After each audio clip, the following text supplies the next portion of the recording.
What's up, you guys? Welcome to today's video. As you can tell by the title, we're going to be talking about Mary Jill Oberweis and the senseless and brutal murder of her neighbor, and another innocent person. If you're new here, hi, my name is Jess. I'm a person in long-term recovery who has in fact been to prison with people like this. Well, they're girlfriends. If you want to follow me on any other social media platform, TikTok, Instagram, Patreon, that's $2. It's only ever gonna be $2. All of that is linked down below, as well as my vlog channel and my Facebook. All right, let's kick this thing off.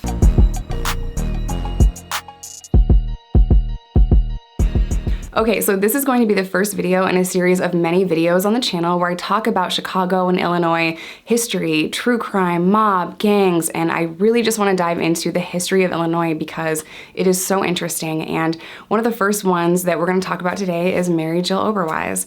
If you guys have never had Oberweis ice cream, you have not lived. It's so good. Just for a little backstory, in 1915, Peter J. Oberweis was a dairy farmer, and he had tons of extra milk. Like, those cows were just like producing, you know? Cash cow. No, okay.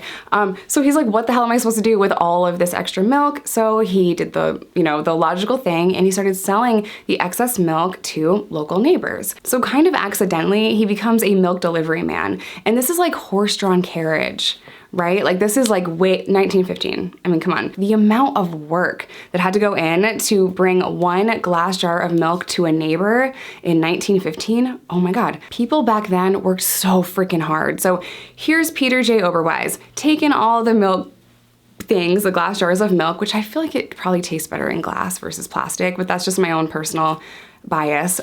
He would take these glass jars of milk and he would deliver them to all his neighbors.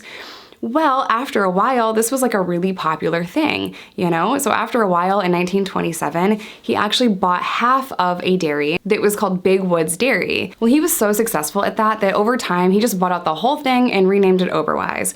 Now we have like the world's best freaking ice cream, and you cannot tell me otherwise.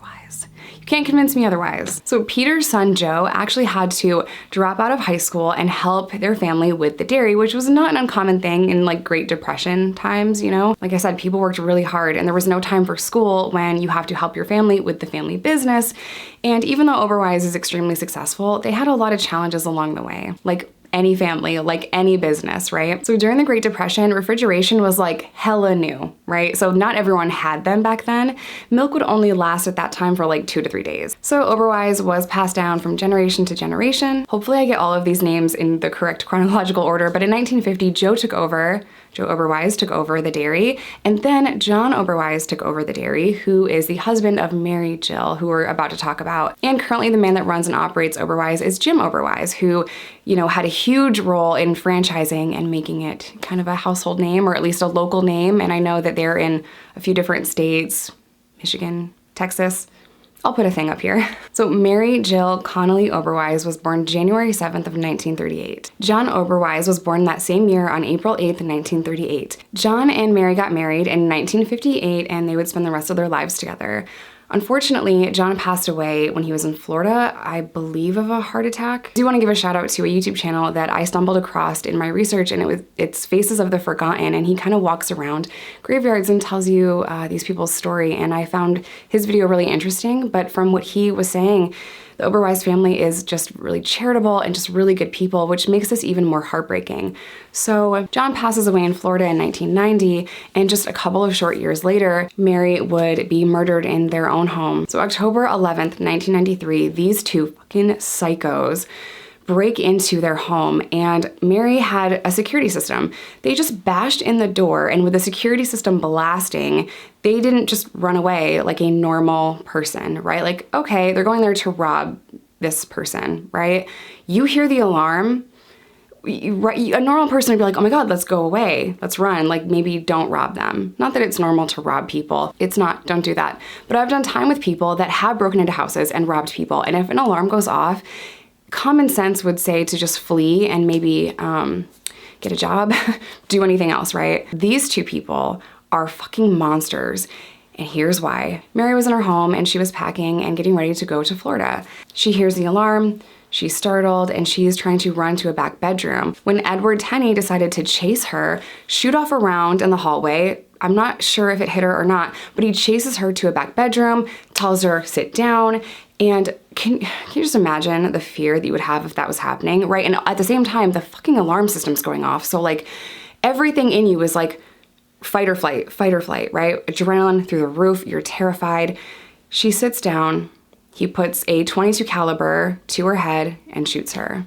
It's just senseless. It makes no sense. They killed her for no reason. So Tenney had an accomplice. It was his 16-year-old cousin. Apparently he just stands there and watches this go on. They ransack the house, they leave, but the neighbors, hearing this go on, they start to run towards the house.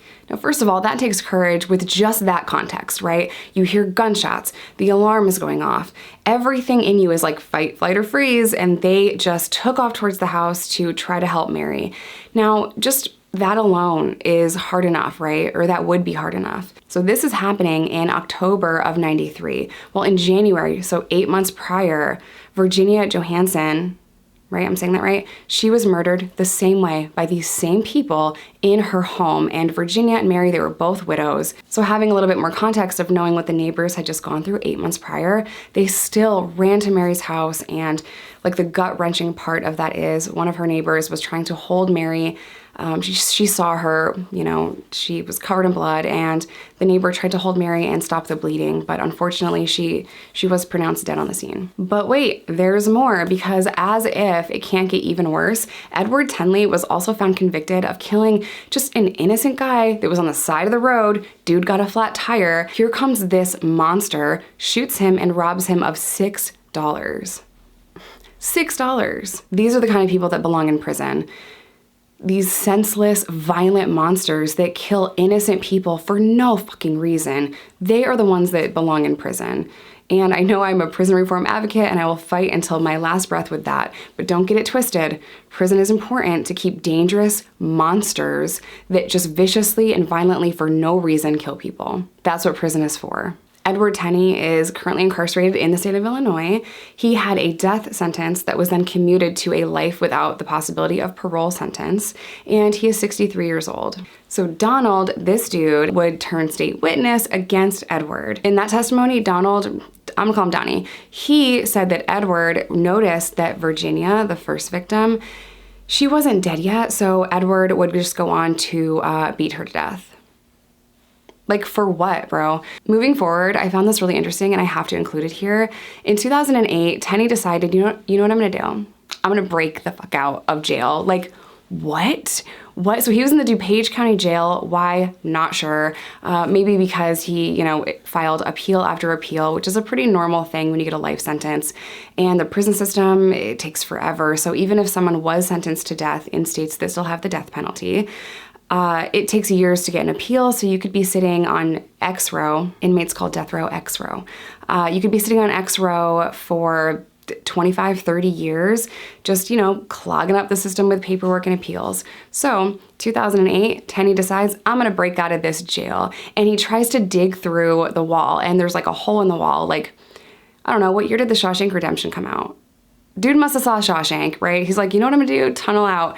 And that did not work. So they actually charged him with destruction of state property. And then because he tried to escape, they moved him to a more secure area of the jail. Like, that dude needs to stay in jail inside of prison, because every prison has a jail inside of it, which sounds ridiculous, but every prison has solitary confinement. So it's like a unit, it's like a jail inside of the jail. So it makes sense to inmates. What is really crazy and kind of complicated and confusing about the legal system is, you could be guilty, but you could get off on a technicality. So in 1998, Tenney actually got the conviction of murder in Virginia's case overturned. But luckily, he still is serving 2 life sentences because of the other murders of Jerry Weber, the guy that had a flat tire and was robbed for $6, and then Mary Jill. So Tenney won his appeal in Virginia's case because he had argued that the state barred testimony that should have been allowed. But that's okay, he's still serving the 2 life sentences. He was also given 60 years for armed robbery when he robbed Jerry Weber and then killed him on the side of the road.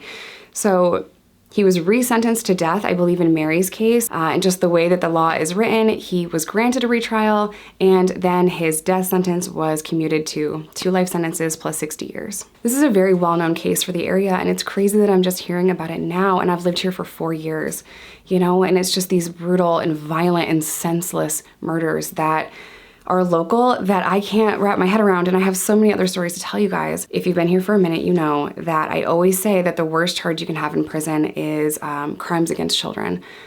But it also is crimes against the innocent, right? And Mary, Virginia, David, they were innocent. I don't know what his prison sentence has been like, but from my experience, usually that charge has respect only because I was always a short timer, right? I was convicted of selling drugs. When you're a short timer like I was, you're doing 2 to 3 years on, you know, a drug charge. It's very different than serving time with people that are in there for murder. They're in there for life. They are not coming home.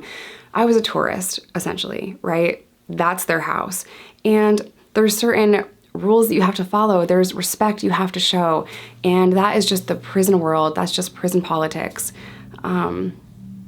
I didn't create that system, right? What they did was unthinkable, and I hope they rot. And I very rarely say that about someone that I talk about on this channel when it comes to serving prison time. The more I read about Tenney specifically, the more I just hope he fucking rots. And I never say that, right? Mary is buried at a cemetery in Aurora, Illinois, and I will include a little clip, hope you don't mind, that I stole from Faces of the Forgotten. I will link that down below. This is a really well-known case for Illinois, you know, and it's crazy that I've been here for 4 years and I'm just now hearing about it. So may all of the victims rest in peace.